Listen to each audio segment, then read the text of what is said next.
নবীর একজন সাহাবী ইমাম আজম আবু হানিফা রাহমাতুল্লাহি আলাইহি। এই ইমাম আজম আবু হানিফা রাহমাতুল্লাহি আলাইহি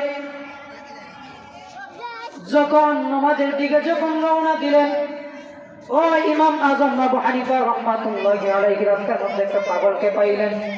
ওই পাগলাকে ডাক দিয়া কইলেন, ও পাগলা রে, তুমি আমার সঙ্গ নামাজে চলো। পাগলা ডাক দিয়া কই, সাহাবী,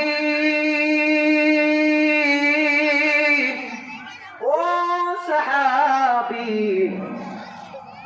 আমি তো জীবনে নামাজ পড়ি নাই, আমি তো জীবনে মসজিদে যাই নাই। ইমাম আজম আবু হানিফা ডাক দিয়া কই, পাগলা রে, ও পাগলা, তুমি জীবনে নামাজ পড়ো নাই, জীবনে মসজিদে যাও না রে পাগলা, আজকে তুমি আমার সঙ্গে মসজিদে যাইতে হবে। ওই পাগলা যখন ইমাম আজম আবু হানিফার সঙ্গে মসজিদের মধ্যে যাইলেন, ও আমার শৈলজুরার বন্ধুরি,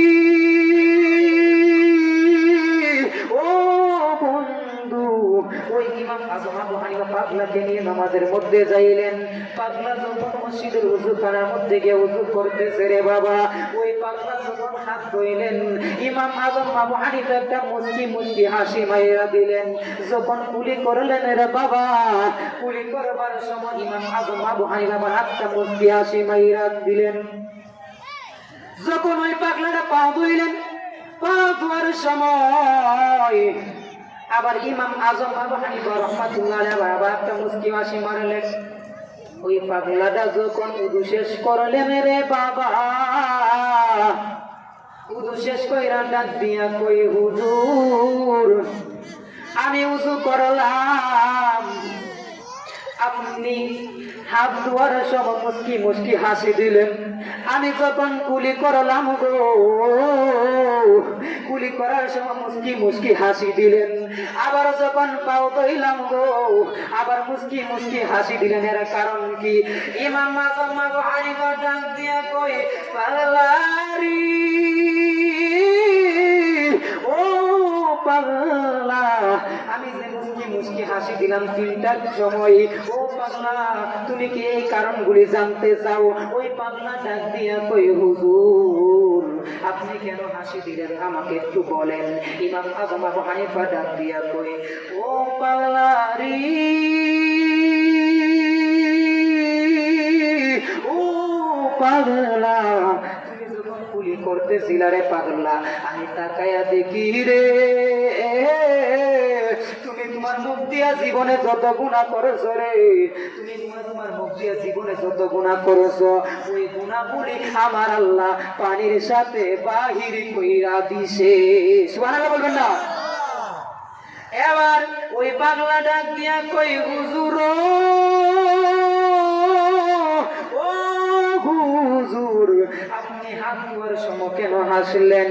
ইমাম আজম আবু হানিফা ডাক দিয়া কই, পাগলা রে, ও পাগলা, হাত ধোয়ার সময় কেন হাসি জানোনি? ও পাগলা রে, ও পাগলা, আমি তাকায় দেখি রে, তুমি যখন উযু করতেছ, তোমার হাত দিয়া জীবনে যত গুনাহ করছো রে, তোমার হাত দিয়া জীবনে যত গুনাহ করছো, ওই গুনাহগুলি আমার আল্লাহ পানির সাথে ঝরাইয়া দিছে। সুবহানাল্লাহ বলে।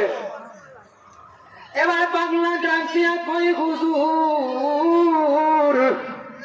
হুজুর গো, আমি যখন পাও ধইলাম আপনি মুচকি হাসি দিলেন, এইটার কারণ কি? ইমাম আজম আবু হানিফা ডাক দিয়া কই, পাগলা রে, আমি তাকায়া দেখি রে পাগলা, তুমি যখন পাওটা দৌড়ে পাগলা, আমি তাকায়া দেখি রে পাগল, তুমি ওই তোমার পাওটা দিয়া জীবনে যত গুনাহ করেছো, তুমি তোমার পাওটা দিয়া মসজিদের দিকে যাও নাই, তুমি টেলিভিশনের দিকে রওনা দিছো, দোকান পাটের মধ্যে রওনা দিছো। পাগলা রে, আমার আল্লাহ ওই তোমার সব জীবনে যত গুনাহ করেছো, ওই পাওয়ার গুনাহগুলো পানির সাথে নিজাইয়া দিছে।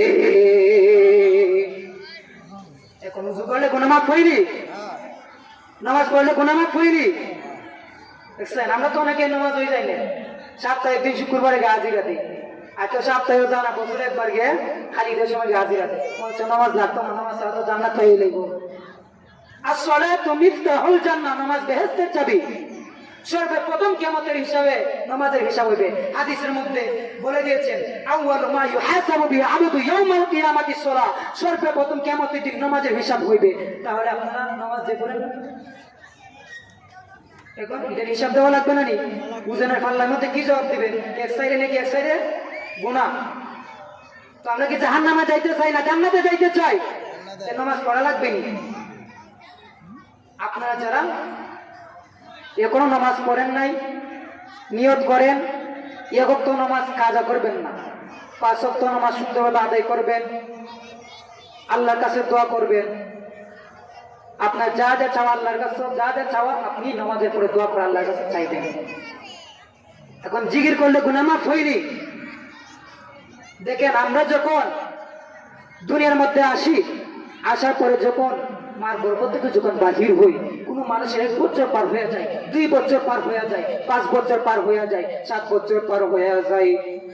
যখন ওই পাগলটা যখন যুবক হয়ে যায়, যুবক হওয়ার পরে দুনিয়ার মধ্যে যখন আসে, আসার পরে গো 1 বছর পার হয়ে যায়, 2 বছর পার হয়ে যায়।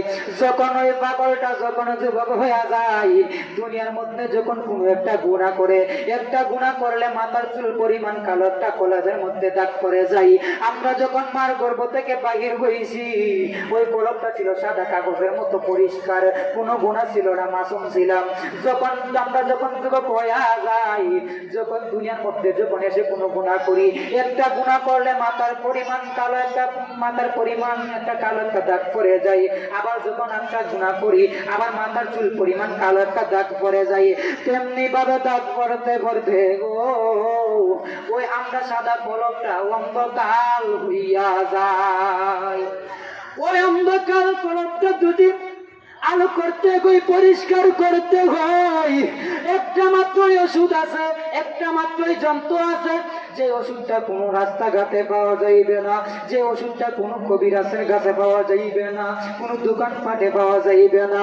হুজুর ওই ওষুধটার নাম কি?